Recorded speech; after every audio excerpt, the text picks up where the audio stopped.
Hemos decidido llevar a cabo actos de conmemoración en fechas históricas, las que tienen que ver con las tres grandes transformaciones que han habido en la historia de nuestro país. Y en este caso vamos a llevar a cabo un acto cívico el día 20 de noviembre y vamos a recordar lo que fue la Revolución Mexicana. Para eso se tiene ya un programa. Ese día, la semana próxima, miércoles, no va a ser día inhábil, no se modifica el calendario, continúa como se aprobó,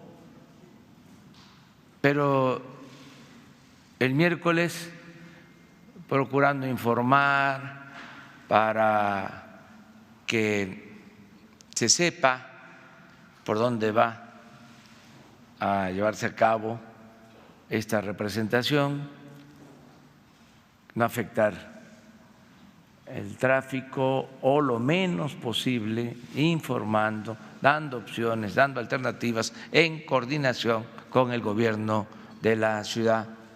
Se va a llevar a cabo este acto en el Zócalo y en las calles principales del centro de la ciudad. Para explicarles en qué va a consistir este acto, esta representación, Zoé Robledo va a informarles. También vamos a informar sobre el asilo político humanitario al presidente Evo Morales. Eso lo vamos a hacer terminando de informar sobre este tema y esperando que esté aquí con nosotros el secretario de Relaciones Exteriores, Marcelo Ebrard, para que les dé toda la información, se conozca el porqué de nuestra postura, nuestra decisión de ofrecer asilo al presidente Evo Morales, que se conozcan los motivos por los que hemos actuado, cómo lo hicimos. Él va a informarles sobre este tema. Siempre pensando en que nos están viendo muchos mexicanos. Aprovechamos para informar. Bueno, ya está aquí Marcelo Ebrard, hablando de él. Ya está para informarles. Entonces empezamos con Zoé sobre la conmemoración.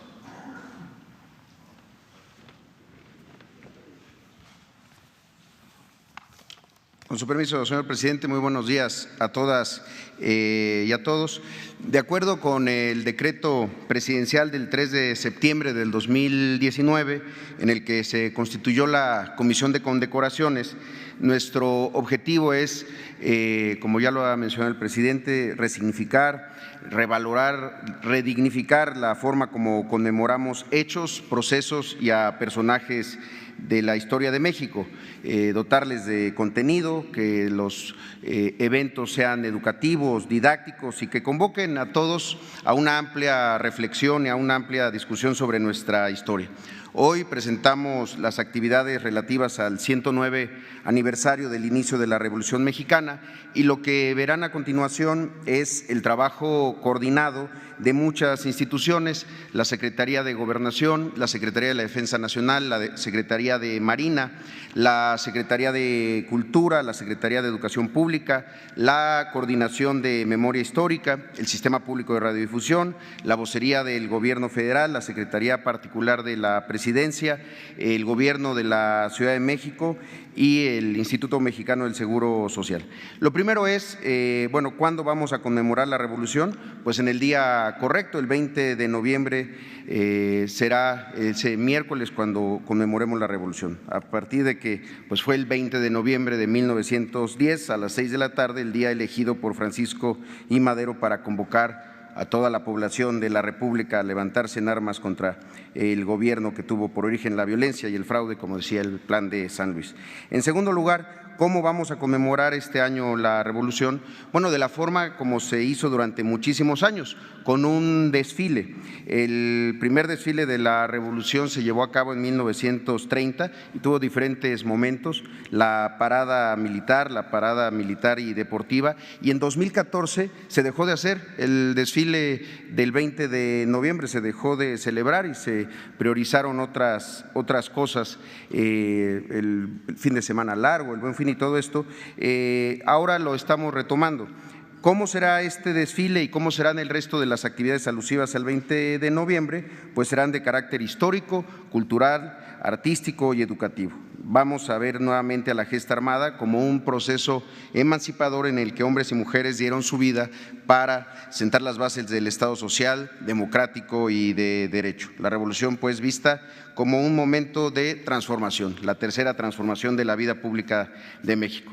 El programa es el siguiente. El 20 de noviembre a las 10 de la mañana iniciará con una ceremonia de entrega de condecoraciones y ascensos por parte de las Fuerzas Armadas. Eso ocurrirá aquí en Palacio Nacional, en el patio central. A las 11 a.m. iniciarán las actividades en la plancha del Zócalo con una representación histórica de diversas escenas de la Revolución Mexicana. Es una recreación de estos momentos históricos con más de 1,130 personajes caracterizados con indumentaria, con artículos de la época, artefactos, armas, vehículos de la época. Posteriormente a eso habrá un programa musical con María Inés Ochoa, la Rumorosa, interpretando corridos de la Revolución, y esta parte del programa termina con un espectáculo de acrobacia ecuestre. Y entonces ya pasamos al momento del desfile. El desfile es un desfile, como se ha mencionado, histórico, inédito, innovador, muy dinámico y muy didáctico. Hay dos ejes narrativos, los caballos y los trenes. Desfilarán 2,700 caballos de contingentes militares, de contingentes civiles de todo el país, dándole la importancia que tuvo el caballo en la gesta armada.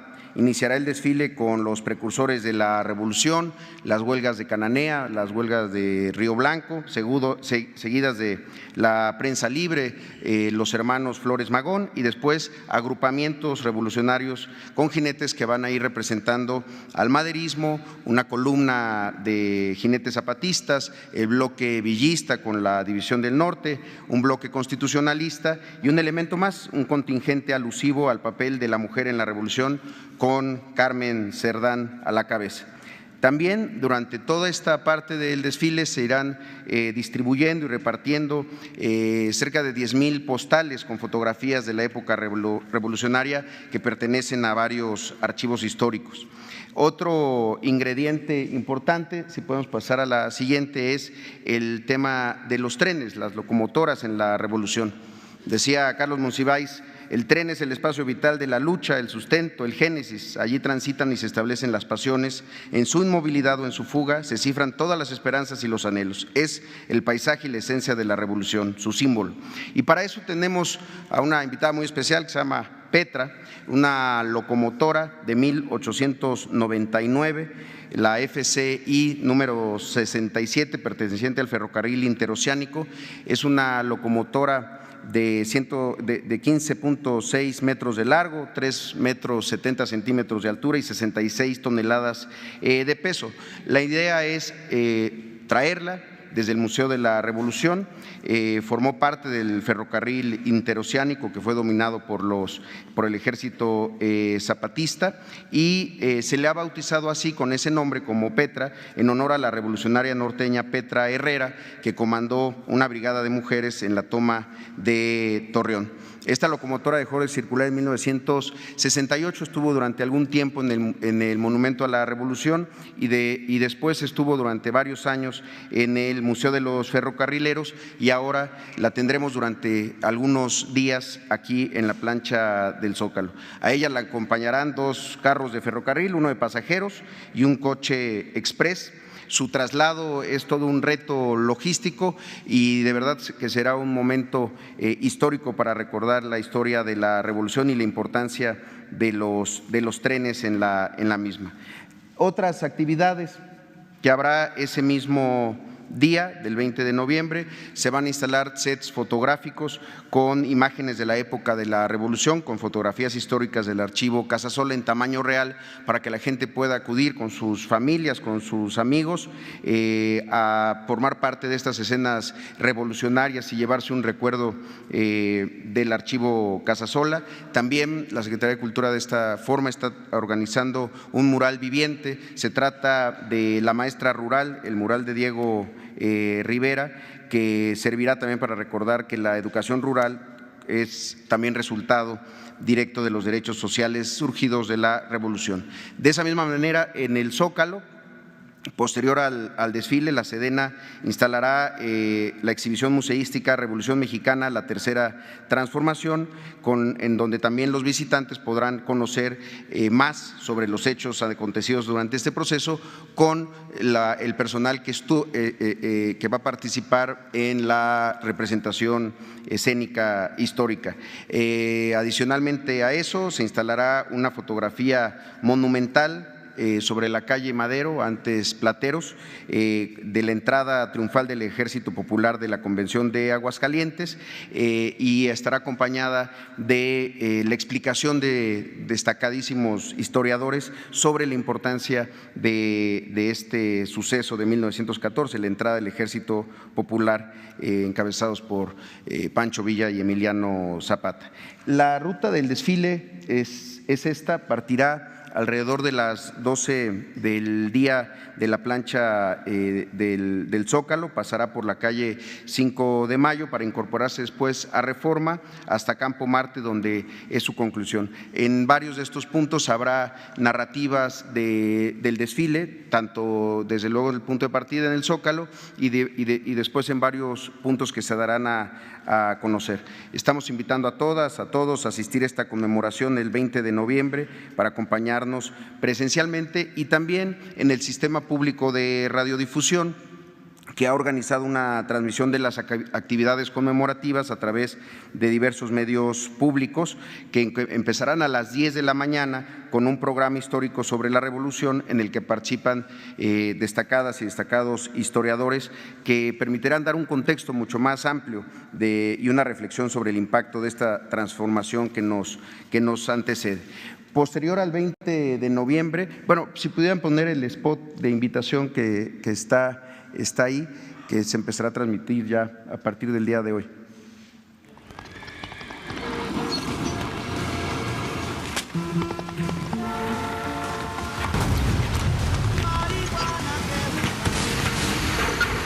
La Revolución Mexicana se convirtió en el primer levantamiento armado con demandas sociales del siglo XX. Son múltiples las causas económicas, políticas y sociales que originaron la rebelión contra la dictadura de Porfirio Díaz, destacando entre ellas el descontento de los grupos más desprotegidos, quienes no dudaron en atender el llamado de Francisco I. Madero el 20 de noviembre de 1910. Las distintas etapas del movimiento armado no se pueden entender sin personajes como los hermanos Jesús, Ricardo y Enrique Flores Magón, periodistas creadores del Partido Liberal Mexicano, Francisco I. Madero, el apóstol de la democracia, Venustiano Carranza, que promulgó la Constitución de 1917, que aún nos rige, Emiliano Zapata y Francisco Villa, líderes que comandaron las luchas agrarias y sociales, y posteriormente Lázaro Cárdenas, quien llevó a cabo cambios profundos que estaban pendientes, como el reparto agrario y la expropiación petrolera. La Revolución Mexicana, una revolución popular. Ese es como el corto del programa histórico. Además, no sé si tenemos el spot más corto, que es la invitación propiamente al desfile.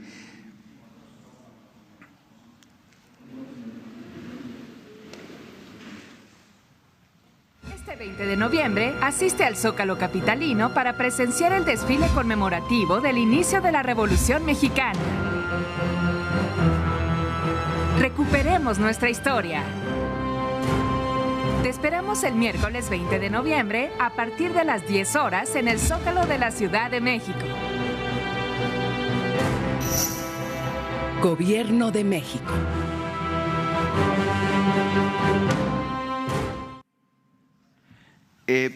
La idea, como se ha mencionado, es que sea un desfile muy participativo, muy dinámico y también en el que la gente pueda acercarse, hablar con los personajes que están entrenándose para poder dar una explicación de la importancia de cada uno de los personajes que estarán ahí representados. Es algo que buscamos sea un diálogo también de ida y vuelta con la ciudadanía y desde luego con la presencia destacada de estos 2,700 jinetes, un número muy, muy grande para un desfile que realmente será algo impresionante. Posteriormente a eso habrá otras actividades que también la Comisión de Conmemoraciones ha estado organizando. Como se sabe, este año se cumplen 100 años del fusilamiento del general Felipe Ángeles. El día 26 de noviembre habrá una ceremonia en conmemoración de este centenario en el castillo de Chapultepec.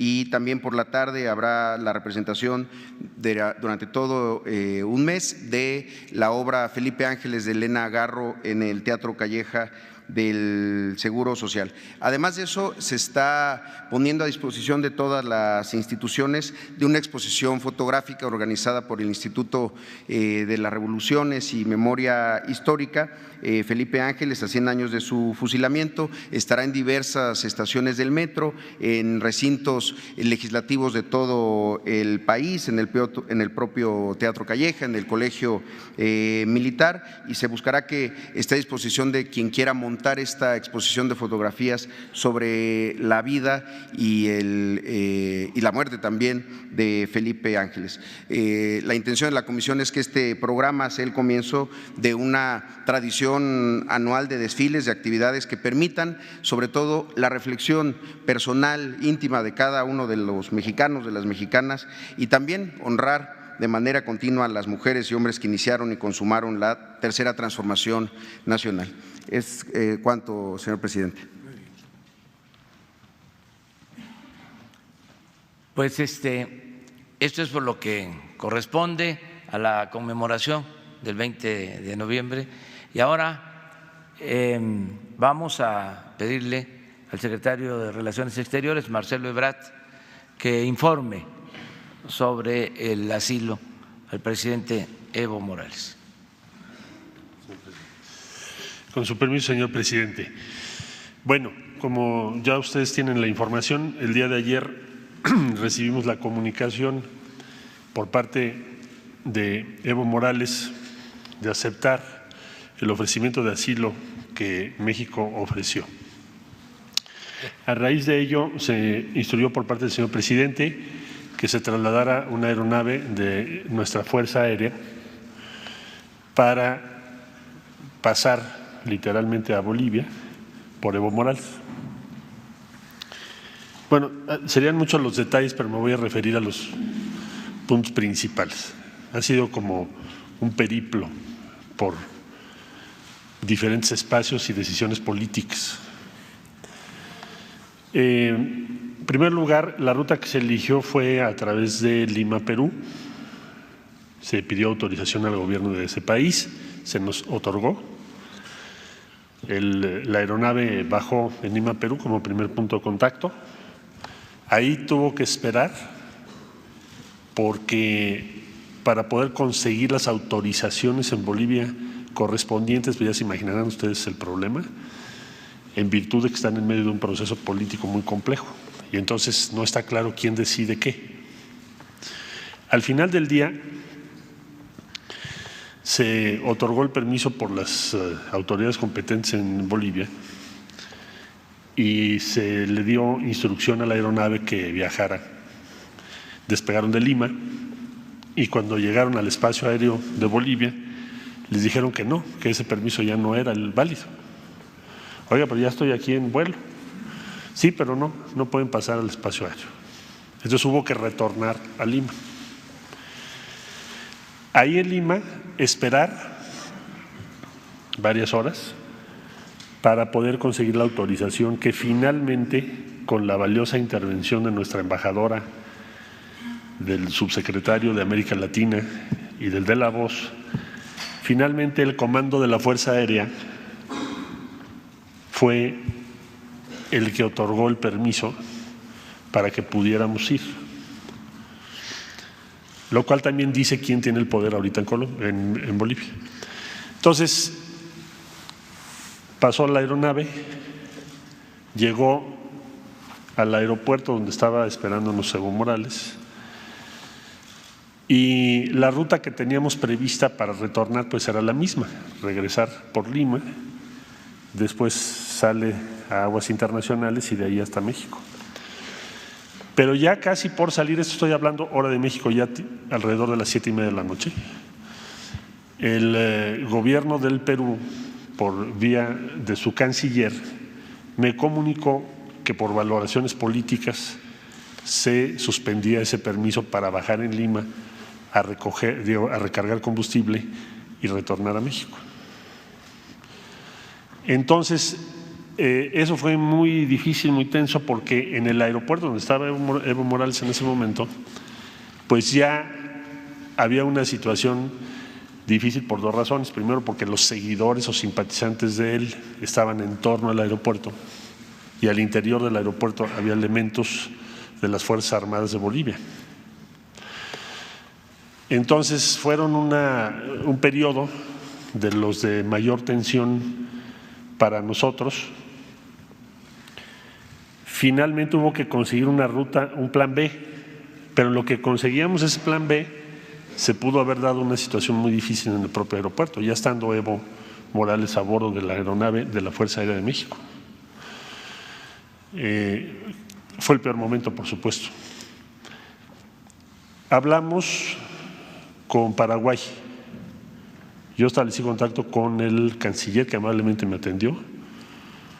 Nos ayudó mucho el presidente electo de Argentina, le agradezco profundamente su apoyo y su gentileza, porque él habló con el presidente de Paraguay también por su lado. Y el canciller me dijo: no tenemos inconveniente en que vengan ustedes a la Asunción, vuele el avión a la Asunción y aquí recargue combustible y permanezcan las horas que sean necesarias en lo que ustedes hacen su trámite de autorización de espacio aéreo, porque entendemos la circunstancia en la que está, puede convertirse en una tragedia lo que está pasando. Entonces, amablemente, y le agradecemos mucho al gobierno del Paraguay, entonces nos concedieron esta autorización, pero ya se imaginarán ustedes que cada autorización requiere hablarle a alguien en la dirección correspondiente, mandarle los datos, sacar el permiso, llámeme ahorita en un momentito, y eso es normal en todos los países. Entonces, eso prolongó todavía más. El general que viene a cargo de la aeronave es un agente excepcional. Estamos muy agradecidos con la Fuerza Aérea de México, siempre su profesionalismo impresionante, una sangre fría, fuera de serie, y también habilidad para poder dialogar con la contraparte en ese momento tan complicado, ¿no? Volvió a intervenir la embajadora y finalmente logró que de nuevo la Fuerza Aérea de Bolivia nos permitiera salir, porque ya no nos iban a permitir salir. Ahora sí que por un milimétrico espacio se dio la salida. Ya saliendo de Bolivia, llegaron a Asunción, de ahí volver a hablar con Perú y decir, bueno, no vamos a bajar a recargar combustible, pero déjenos cruzar su espacio aéreo de regreso. Entonces hicieron las consultas correspondientes y me habló el canciller y me dijo, sí estamos de acuerdo con eso, pasen por nuestro espacio aéreo. Luego, hablar con el canciller del Ecuador para decir, oye, si necesitamos recargar combustible, ¿podemos bajar en Guayaquil? Consultas, me dijo, sí pueden bajar en Guayaquil para recargar combustible, si es necesario para ustedes. Se tramitaron los permisos, luego volvemos a hablar a Bolivia y nos dicen, no, fíjate que ya no te vamos a dar permiso de volver a cruzar el espacio aéreo de Bolivia. Es decir, para volar de Asunción hacia Perú, tienes que cruzar el espacio aéreo de Bolivia. Y ya no, y además ahorita ya es muy tarde, porque allá van horas adelante. Entonces, como no se puede cruzar Bolivia, ¿cuáles serían las alternativas? Entonces, amablemente, el embajador de Brasil nos dice en La Paz, nos dice, si quieren yo les ayudo. Después hablamos con el embajador de México en Brasil, el embajador Piña, y en la madrugada consiguieron milagrosamente casi, y también agradecemos al gobierno de Brasil, el permiso para poder volar en el espacio aéreo de Brasil en la línea fronteriza entre Bolivia y Brasil, y de ahí salir a Perú. Esa era la ruta, y de Perú cruzar el espacio aéreo de Ecuador, ya no bajar en Guayaquil, y seguir hasta la Ciudad de México, porque la autonomía de ese avión son aproximadamente 11 horas de vuelo. Entonces, como teníamos ya recargado con combustible, dijimos, pues ya no bajemos, porque está siendo muy complicado el permiso. Bueno, dado el permiso entonces de Brasil, la autorización de Perú y la autorización de Ecuador, al fin despegó el avión al filo de las 2 de la madrugada, hora de México. Va volando desde entonces. La última vicisitud que nos refieren es que hubo que rodear Ecuador, porque ya estando en vuelo, les dijeron que no les permitían sobrevolar el espacio aéreo y que lo iban a revisar. Esto ya en la madrugada. Entonces hubo que rodear para entrar a aguas internacionales y poder en aguas internacionales continuar el vuelo. En estos momentos están en eso. Eso va a provocar otro retraso de aproximadamente un poco más de 1 hora, hasta donde tenemos información ahora vía la Fuerza Aérea. Ya ese vuelo en su mayor parte transcurrirá pues en aguas internacionales, así que no esperaría yo más contratiempos. Es como un viaje por la política latinoamericana, cómo se toman las decisiones y los riesgos que se corren. Bueno, estamos esperando entonces que a partir de las 11 de la mañana, 11:30 de la mañana, podamos estar recibiendo a Evo Morales en México, conforme a lo que establece el artículo 11 de la Constitución y las leyes correspondientes en México. El propósito de ese artículo y de los ordenamientos legales es proteger, ofrecer protección a la vida y a la integridad de aquellas personas que sean objeto de persecución política. Así lo dice la Constitución. Y así lo ha ejercido México durante décadas. Bueno, desde el siglo XIX. O sea, ya serían siglos. Entonces, esperamos que a esa hora aproximadamente esté por acá. Ya él dará su versión de los hechos, no le corresponde al Gobierno de México dar la versión de por qué tomó las decisiones que tomó. Esas le corresponden a él, en su esfera, sus posiciones, sus convicciones, sus proyectos. La única obligación que tendrá en México, por supuesto, pues es respetar la Constitución y las leyes de México. Ese sería el informe, señor presidente.